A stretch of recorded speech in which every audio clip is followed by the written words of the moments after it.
જય સરદાર ગૌસેવા સમાજ ટ્રસ્ટ કોઠારિયા દ્વારા જય સરદાર ગૌશાળાના લાભાર્થે ગૌધામ શિવકથાનું આયોજન આગામી 23 એપ્રિલ 2026થી 1 મે 2026ના રોજ કરવામાં આવ્યું છે।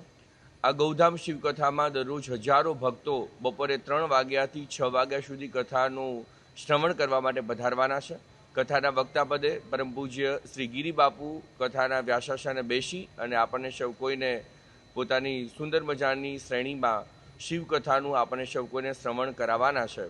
અને દરરોજ રાત્રે સાંસ્કૃતિક કાર્યક્રમો જેમાં ગુજરાતના સુપ્રસિદ્ધ લોકગાયક અલ્પાબેન પટેલ, લોક સાહિત્યકાર રાજબા ગઢવી, યોગિતાબેન પટેલ, શ્રુતિબેન પટેલ, કૌશિકભાઈ પટેલ, હિતેશભાઈ અંટાળા, પ્રદીપભાઈ પાઘડી જેવા નામી અનામી અનેક કલાકારોના માધ્યમથી અને સાથે સાથે જયપુર રાજસ્થાનના 42થી વધુ કલાકારોની ટીમ દ્વારા ઈશ્વરની ઝાંખી પણ પ્રસ્તુત થવાની છે।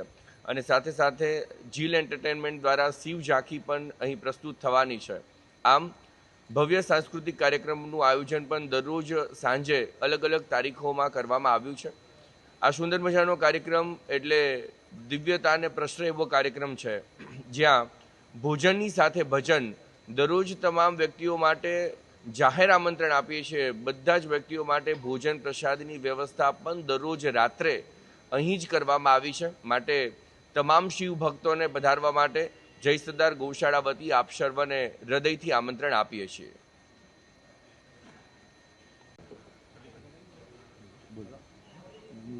જય સરદાર ગૌસેવા સમાજ ટ્રસ્ટ કોઠારિયા રાજકોટ વતી હું મારો ચેરમેન તરીકેની ફરજ બજાવું છું। આપ પ્રેસ મીડિયાવાળા સબ બધા જે પધાર્યા એ બદલ આપનો ખૂબ ખૂબ આભાર વ્યક્ત કરું છું।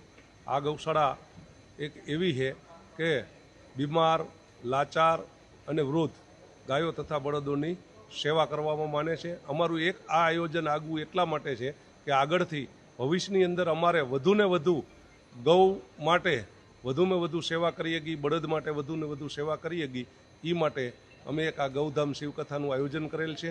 એમાં સર્વે દાતાશ્રીઓ અને શ્રોતાજનોને આ કાયમ માટે આ કથાનું શ્રવણ કરવા પધારવા તથા સાંજે કાયમ મહાપ્રસાદનું આયોજન છે, તો સૌને મહાપ્રસાદ લઈ અને ઘરે જવા મારી નમ્ર વિનંતી।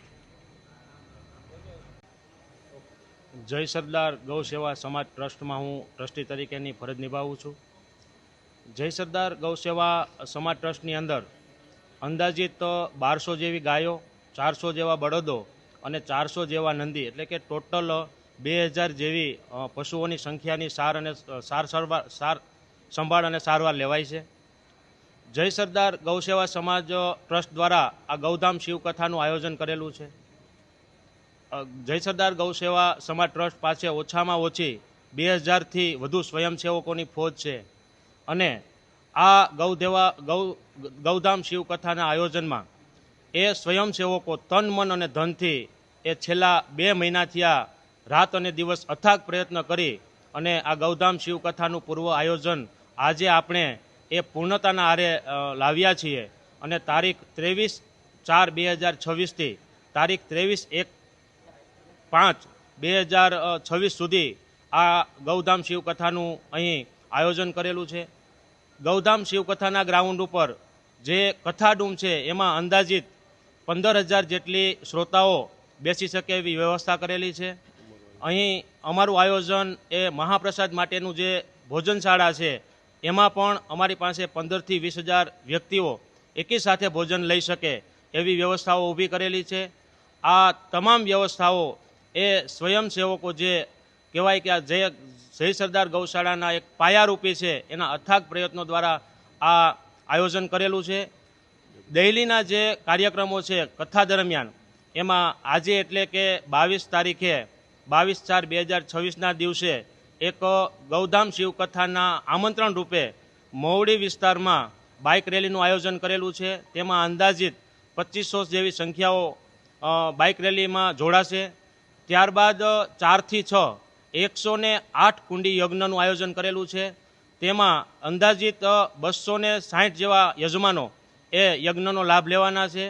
અને દરરોજના માટે જે અલગ અલગ કાર્યક્રમોની રૂપરેખાઓ છે એમાં નામાંકિત આપણા સૌરાષ્ટ્રના અને ગુજરાતના જે કલાકારો છે એના રાત્રિ કાર્યક્રમોનું પણ આયોજન કરેલું છે.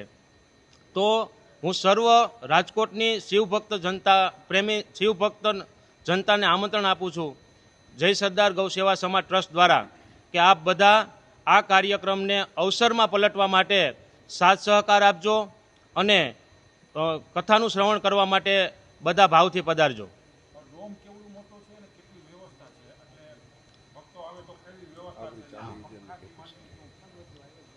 ડોમની સાઇઝ છે એ 132 બાય 520 ફૂટની લંબાઈ છે અને આપણી પાસે અત્યારે ટોટલ 40,000 થી 45,000 શ્રોતાગણ બેસી શકે ને એટલી વ્યવસ્થા છે.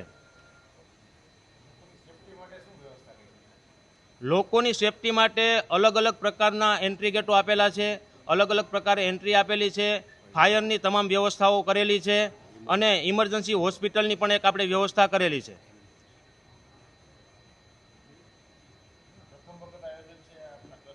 હા, જય સરદાર ગૌશાળા દ્વારા ગૌશાળાએ દર વર્ષે કાર્યક્રમો હોય છે, પરંતુ જે આ લેવલનો કાર્યક્રમ છે એ જય સરદાર ગૌશાળા દ્વારા આ પહેલી વખત જ કાર્યક્રમ કરેલો છે.